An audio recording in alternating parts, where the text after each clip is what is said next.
What if the overwhelm, the burnout, the fear of raising your prices, or the paralysis around pressing publish on your latest offer isn't actually about mindset or strategy or clarity? What if the parts of your business that feel the heaviest, the parts that keep looping and staying stagnant and repeating the same patterns no matter how much you work on them, what if they are actually your inner child? Still holding on, still protecting you, still trying to keep you safe. Today, we are not just talking about why you feel stuck. We are talking about the younger versions of you who are silently shaping your business and how to finally give them the safety that they need so that you can actually achieve the things that you want to achieve as your adult self.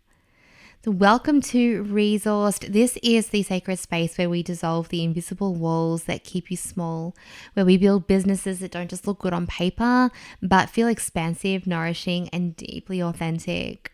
And this conversation today is deeply personal because I was actually asked to speak on a podcast last week about this topic.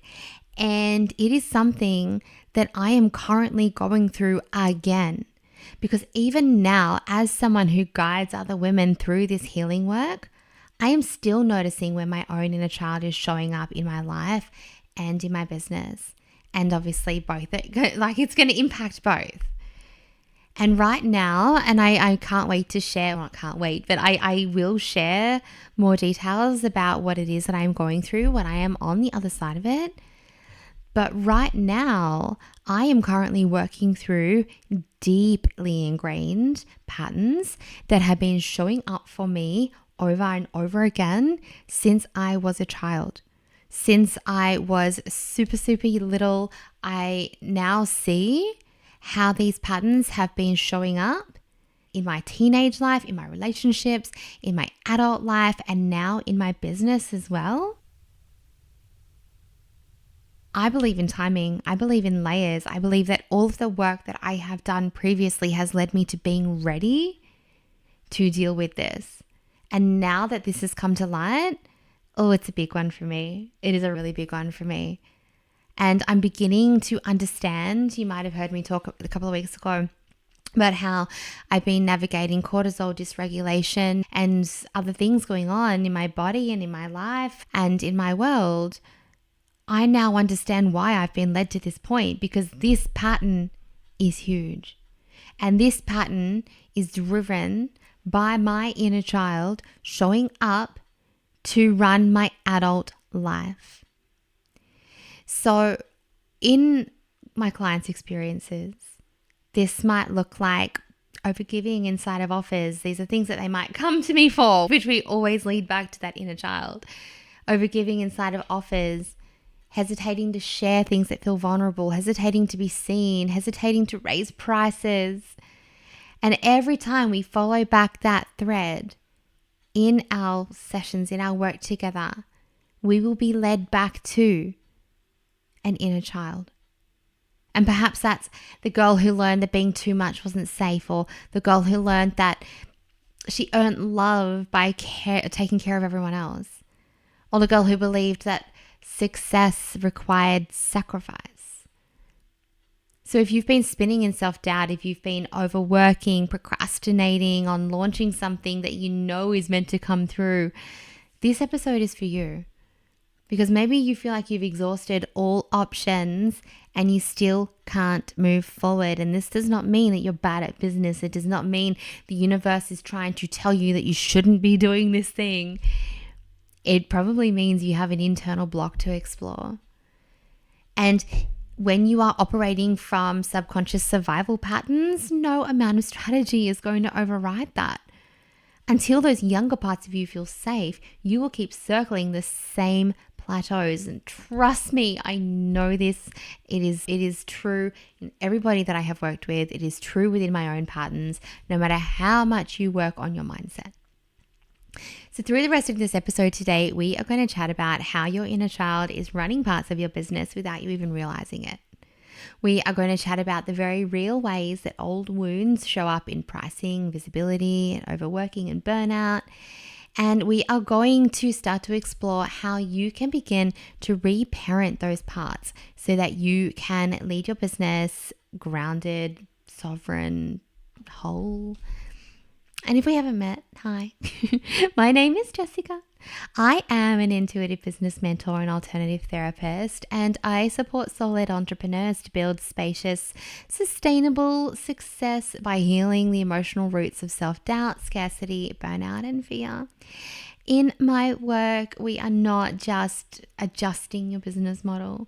We are calibrating your nervous system. We are releasing subconscious stories. We are integrating the inner child parts that are silently pulling the strings behind your business. You have heard me say time and time again, your business can only grow to the capacity that you can hold. And this involves your inner child. So let's talk about what the inner child actually is and why does it matter in business. So today we're going to talk a lot about this from a business context, because I know you're listening to this thinking, how can I grow? Why aren't I growing? Why am I stuck? How do I move forward through all of this? Let's look at your inner child. Let's look at how these patterns that maybe you've learned as a child are showing up now in your adult life and impacting your business. So psychologically, your inner child is the part of you that carries the emotional imprints, the unmet needs, the protective strategies that you developed in your childhood. So by around about the age of 7, so from 0 to 7 approximately, we are primarily functioning from our theta brainwave. I want you to imagine that is like a sponge. So by around the age of 7, your subconscious mind has already decided what is safe, has decided how to receive love, it's decided what it takes for you to belong. Now, when it is making these decisions, and two people in the same household are going to have very different experiences because it is so individualized. Because when it is making these decisions, it is not making decisions based on a logical thinking, analytical mind. It is making these decisions based on how you feel. And so let's say, for example, and I'll just give a really broad example here, you have a parent who works really long hours, and we know as adults now that they are doing that because they have to pay mortgages, they have to keep food on the table, they have little flexibility potentially in their job. Like, we understand this logically as adults, and we can look back on our childhood and we can logic things, because I want to be really clear here. You don't have to have had a traumatic childhood to have had unmet needs, okay? You could look back and think, my parents are great. I had a really safe childhood. But again, you don't have to have had a traumatic childhood to have unmet needs. So your younger self is going to make an egocentric interpretation around how they emotionally feel. So again, let's say you've got a parent who's working really long hours, and that parent comes home and it's 7 o'clock and they're really tired, and you haven't seen them all day, you're 4 years old, and you just want to play with mum or dad. And you're begging that parent, let's play, let's do a puzzle, and then, dinner, bath, bed, and you feel dismissed. Maybe you feel unloved. Maybe you feel unseen. Maybe you're trying to share about your day and they are not able to give you that emotional support. Because again, they're rushing dinner. We've got to get everything ready for bed and get up and do it all again the next day. And we've all been there at times. But that child is going to make assumptions about themselves, about their place in this world, based on how they feel. And when those circumstances are repeated, we can imagine the stories that come through. I am not lovable. Nobody cares about me. I am not as good as my sister gets A's and I don't, and they celebrate her, therefore I'm not worthy of celebrating. I am not as loved as she is. Like, thinking about, again, these not logical, emotionally based conclusions that you are coming to about yourself and about how you belong, about how you are loved, about what is safe. Maybe you grew up watching your parents argue about money or crying when they couldn't pay the bills. And you then put your own interpretations on that. Maybe you watched people growing up with certain coping strategies. In resource therapy, we understand that these parts are a stuck ego. They are stuck ego states. These are younger parts of you that hold these old survival strategies.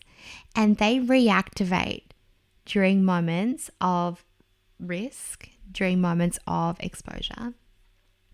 So all this time that you've been thinking, oh, I'm afraid to launch this program because the economy is bad and I better undercharge because whatever your reasons are, believing that you're burning out because you're bad at boundaries. These are all adaptive patterns that are replaying from your childhood, that are protecting you in your business in the same way that they believe they protected you in your family system. And so healing begins when we stop trying to push through and we start making those parts feel safe. And you will hear me refer, particularly you'll know this if you work with me, you will hear me refer to that inner child all the time as a part. Because we have multiple parts of our personality that can come forward, parts that can come forward and reparent that child, parts that can come forward and run our adult life. But because this inner child part believes that she is keeping you safe, these are survival strategies. If that child does not feel safe to be seen, to be heard, and you here as the adult are going, here, we're going to get on an Instagram live and we're going to sell this offer and we're going to speak on this podcast, or I'm going to stand up on a stage in front of 1,000 people. And that inner child is going, hang on a minute. This is not how we stay safe. We stay safe by being quiet. We stay safe by whatever it is. Looking at your schooling experiences, looking at your home experiences. This starts to show up and impact what you want to do in your adult life.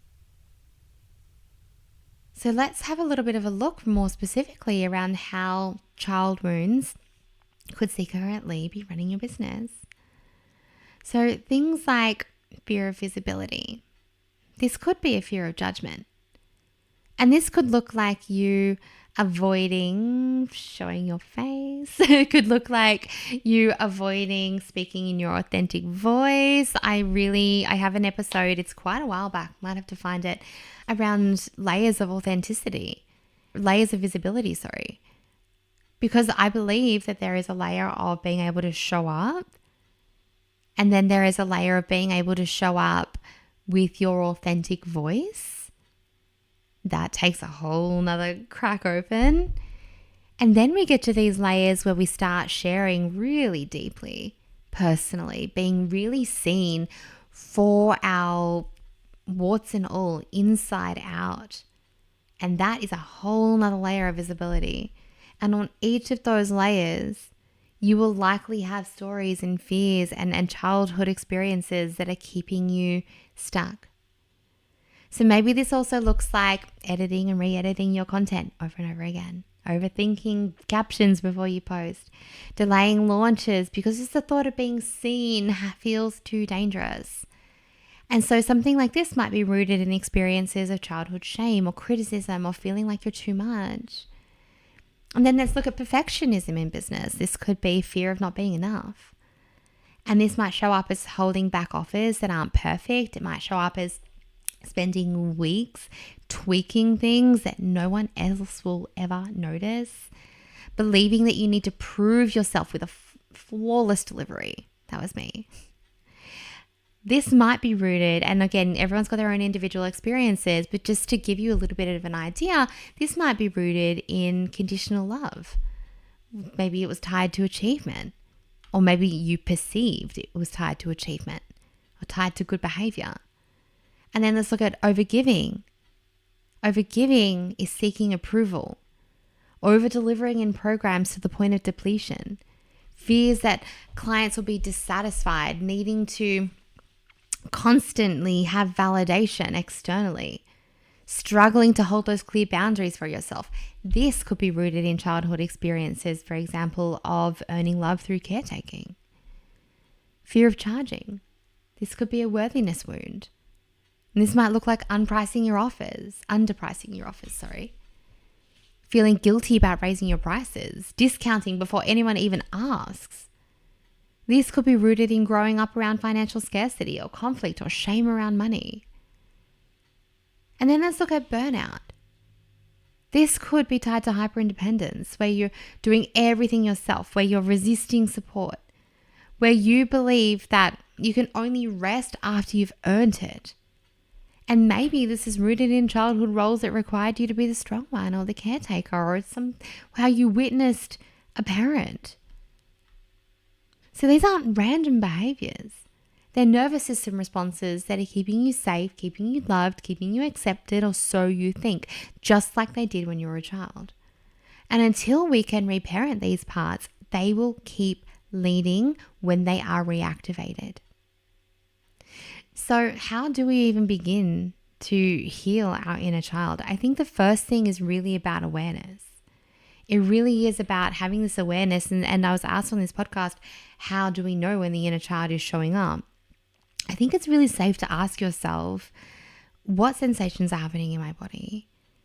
Does this feel comfortable? Does it feel safe? Does this feel like a scarcity or a fear-based sensation?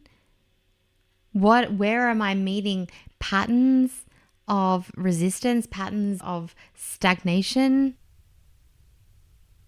Looking at all of these areas in your life, looking at the behaviors, like some of the ones that we just spoke about a moment ago, looking at these areas in your life and then realizing that you have a core belief that is driving that.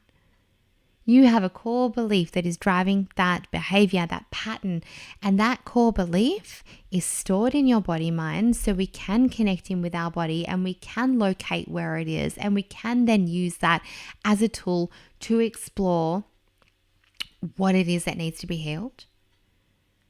And you can do that through so many modalities. There is not one right or wrong way.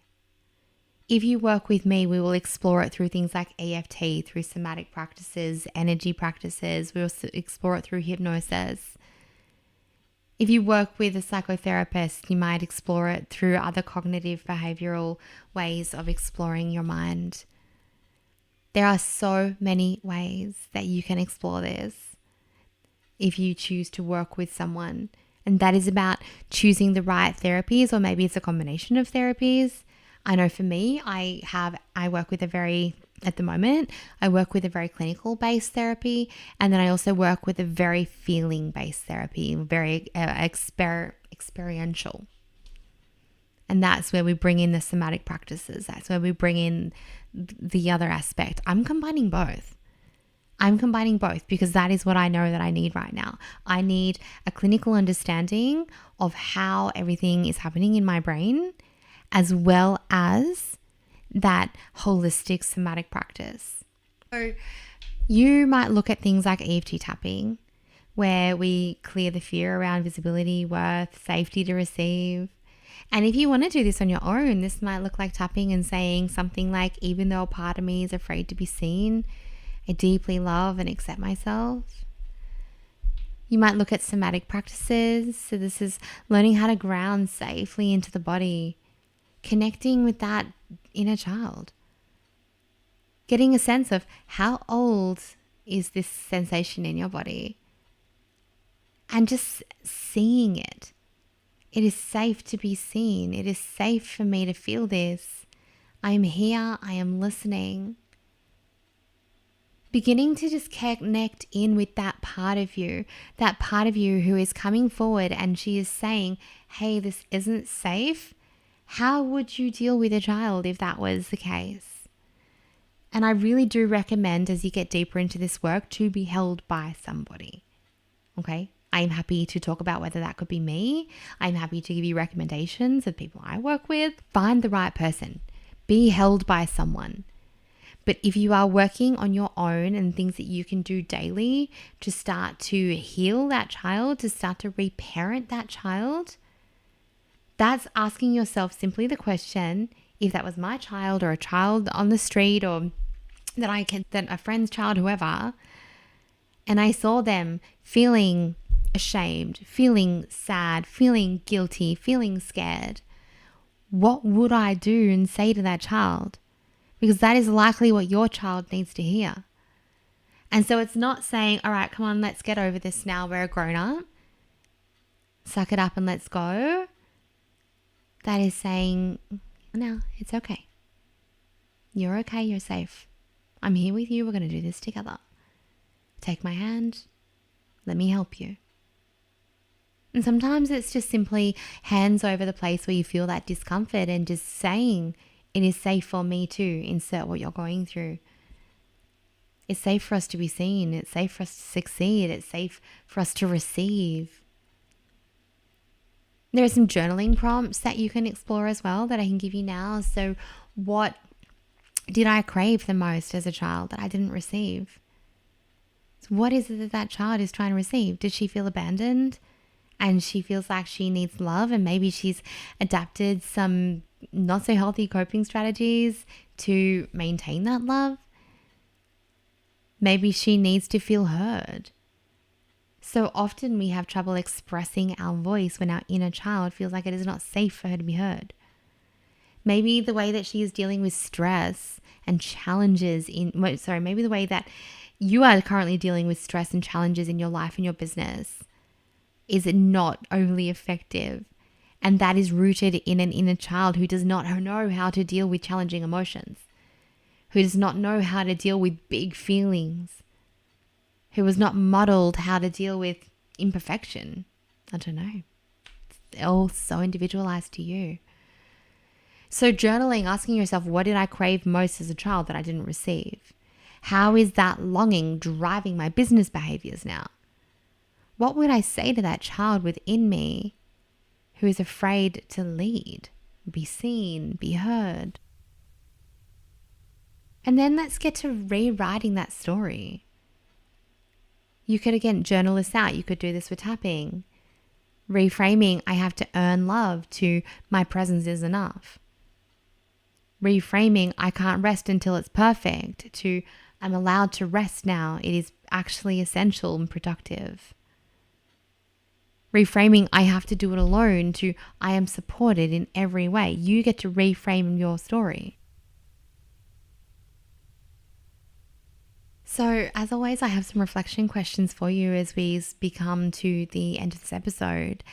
And I would love for you to start to look out for yourself, and I'll pop these in the show notes. Where is my business being run by an old story from my childhood? What part of me is craving safety, not strategy? And how would my business change if I let my healed self lead? Now, if this episode spoke to you, then I would love for you to explore my resources. They are down in the show notes. Have a look at how we can work together. I have an upcoming program that is so beautifully focused on embodying that version of yourself who already is successful, and inner child work is going to be a big part of that. I have 2 ways that we can work privately together: through ongoing retainer, where we really get to go deep into who you are and make those transformations, or through a one-off intensive. We also have the Transcendence Mastermind, where we work on you and your business all in the one beautiful container. Now, if you are feeling like you would like to share something with me personally, I would love to hear it. So feel free to pop over to Instagram. Let me know that you have listened to this episode. If you have had an aha moment, if something has dropped in for you, if there is a recurring pattern, and I just want you to be aware, go back and listen to the episode around sabotaging, because these patterns aren't necessarily always just going to be things like, oh, I get to the same income ceiling. These might be things like, I can't let go of this illness. I live with chronic headaches. I keep going back to old patterns of emotional coping. I want you to look at your life as a holistic picture when you are starting to look at what patterns might be here that are being driven with this inner child at the window. I like to think of my forehead as a window looking out into the world, and there's this part of me that has come forward. This part of me who is going, oh, okay, no, this is not how we do things. This is not how things are for you, Jess. But we need to bring in another part then, and we need to find a way. And there is a technique that I actually use called the de-trauma technique. It is a trademark technique that I am qualified in, where we perform an inner child rescue. Because sometimes what that child has experienced is traumatic, has activated a response within her or him that really believes that the world is not safe, that you are not safe. So as we wrap up for today, I want to leave you with this. You are not behind, you are not broken, you are not bad at business. You are just still protecting the parts of you that didn't get what they needed.